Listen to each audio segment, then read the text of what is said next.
U današnjoj temi ću vam dati nekoliko iznimnih prirodnih preporuka kako ćete se zaštititi na najbolji prirodni mogući način od nastanka samoga raka ili ne daj Bože onih kancerogenih tvorbi koji nažalost u velikom broju osoba dovodi do onih smrtnih i fatalnih slučajeva.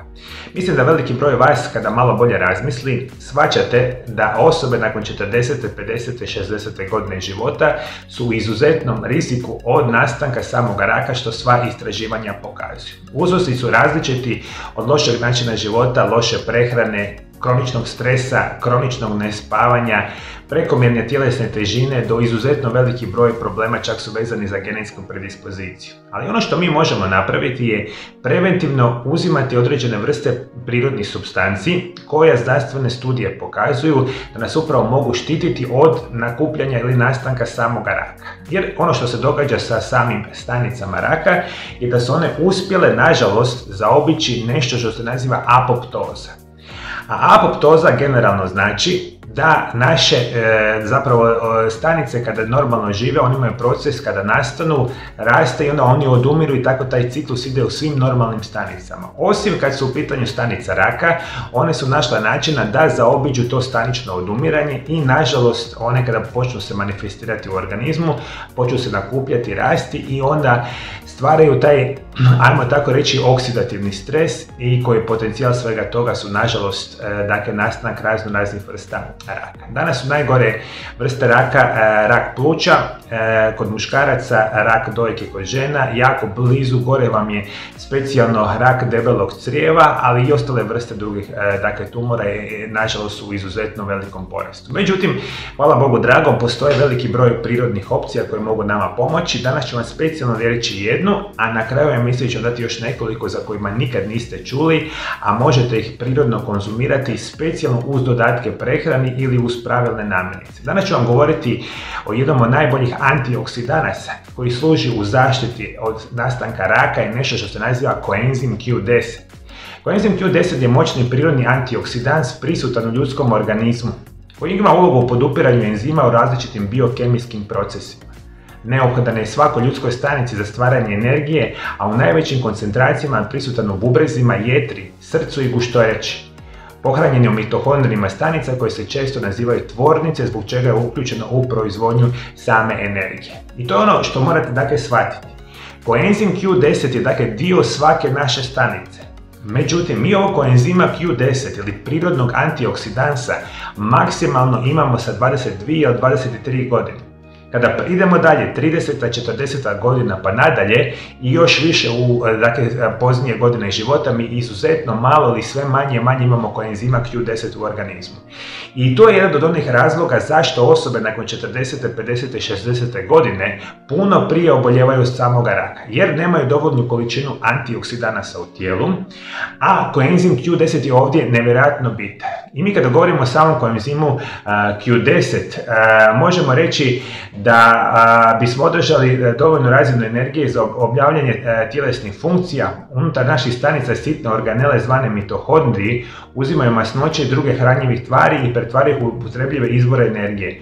Ovaj postupak pretvorbe zahtijeva prisutnost koenzima Q10. I ono što je jako bitno za reći. Puno puta sam rekao, bilo koja bolest i oboljenje u današnjem modernom načinu života je vezano za oksidativni stres. To ono znači kada su naše stanice posljedica oksidacijskih procesa postale izuzetno upalne i tako nastaje između ostalog i stanica raka. I vi kad redovito uzimate koenzim Q10, mi prije svega poništavamo učinak ovih slobodnih radikala iz perspektive stvaranja oksidativnog stresa.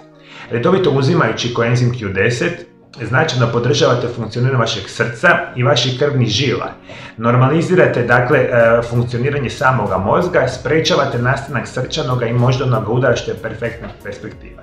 Koenzim Q10 ima nevjerojatnu mogućnost pojačavanja našega imuniteta, što je izuzetno veliki plus ukoliko se borimo protiv bilo koje druge bolesti i oboljenja. Vi kada uzimate koenzim Q10 poboljšavate vaše oralno zdravlje, apsolutno djelujete iz perspektive protustarenja, uključujući specijalno promjene na samoj koži. smanjena oštećenja ove kože i znakovi starenja kože kao što su bore i gubitak elastičnosti i tekako možemo si pomoći sa koenzimom Q10.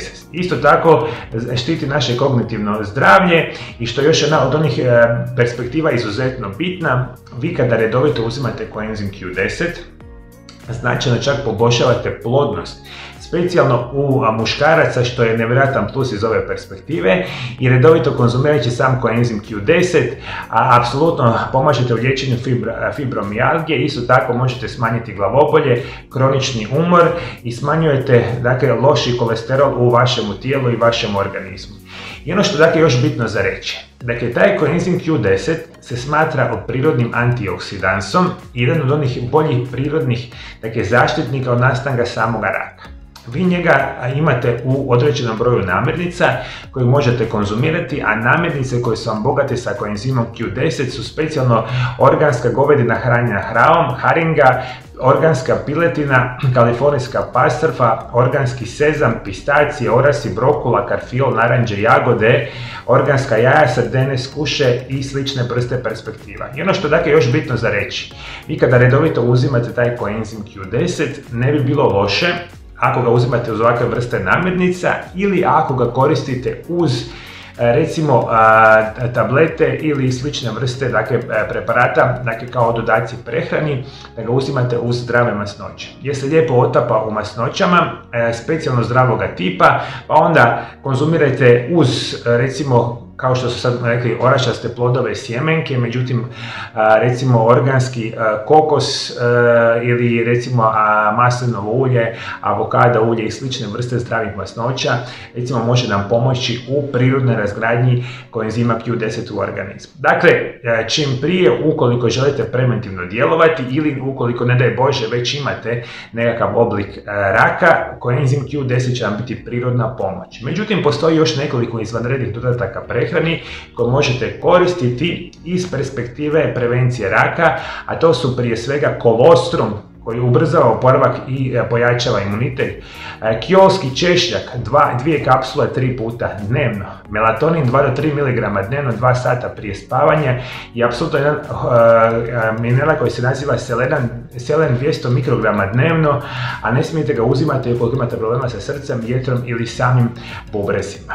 I to su prirodne preporuke koje znanstvene studije pokazuju da vam mogu antikancerogeno zapravo pomoći u sprečavanju nastanka raka, što mislim da veliki broj vas itekako treba razmišljati. Rekao sam, specijalno osobe iznad 40. godine pa nadalje vodite računa da uzimate koenzim Q10 ili ostale dodatke prehrani, ali apsolutno morate voditi računa o svome zdravlju. Normalna tjelesna težina, pravilna prehrana, kontrola stresa, gutanje što je manje moguće onih lijekova raznih vrsta, vodite računa o svom zdravlju, vježbanju i onda ćemo na taj način prevenirati izuzetno veliki broj bolesti i oboljenja i specijalno rak, a ovo je jedna od onih super preporuka. Moja prva knjiga, Isprekidani post, tajna zdravlja i dugovječnosti, službeno je u prodaji. I svi vi koji želite kupiti knjigu, posjetite moju internetsku stranicu www.mariolab.eu ili nas kontaktirajte na brojeve telefona koje vidite na ekranu i dobit ćete upute kako kupiti moju prvu knjigu.